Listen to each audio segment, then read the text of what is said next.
Main server అంతా Netherlands బయట European country నుంచే హోస్ట్ చేస్తున్నారు. ఇదంతా ఈ అంతా మీకు తెలుసుంటే చాలామంది కూడా ఎకనామిక్ ఆఫెండర్స్ కూడా this citizenship has become a easy thing. So చాలామంది కూడా ఉన్నారు కదా, people who have cheated us and gone outside, they are taking this citizenship and they are staying there because some మీకు చెప్పాలంటే కొన్ని చోట్ల మనకు ట్రీటీ లేదు, ఎక్స్ట్రడిషన్ ట్రీటీ కానీ కొంచెము మ్యూచువల్ ట్రీటీ ఉండదు, కోఆపరేషన్ ట్రీటీ ఉండదు. దాని ఆసరగా తీసుకుని వాళ్ళు అక్కడే ఉండిపోతున్నారు. So that is the basic reason for the taking of citizenship అంతే.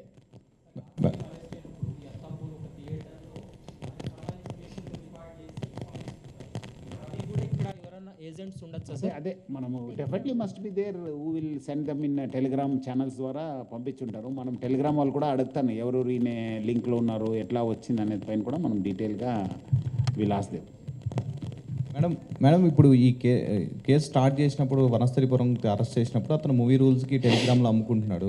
తర్వాత మీడియా హౌస్లకు సంబంధించిన బీహార్ అతను అరెస్ట్ చేశారు. ఇప్పుడు ఐబొమ్మ దాదాపు ఈ 3 క్లోజ్ అయినట్టే మేడం. మళ్ళీ ఇప్పుడు మూవీ రూల్స్ వాళ్ళు కొన్ని మీమ్స్ చేస్తున్నారు, మమ్మల్ని ఎవరు పట్టుకోలేకపోయారు అన్నట్టు మీమ్స్ చేస్తున్నారు మూవీ రూల్స్కి సంబంధించి. లేదు, ఎవరు పట్టుకోలేకపోయినా అనేది అది సెకండరీ థింగ్. అది law will take its own course of action అంతే. ఇంకా it's a matter of time అంతే. ఇంకా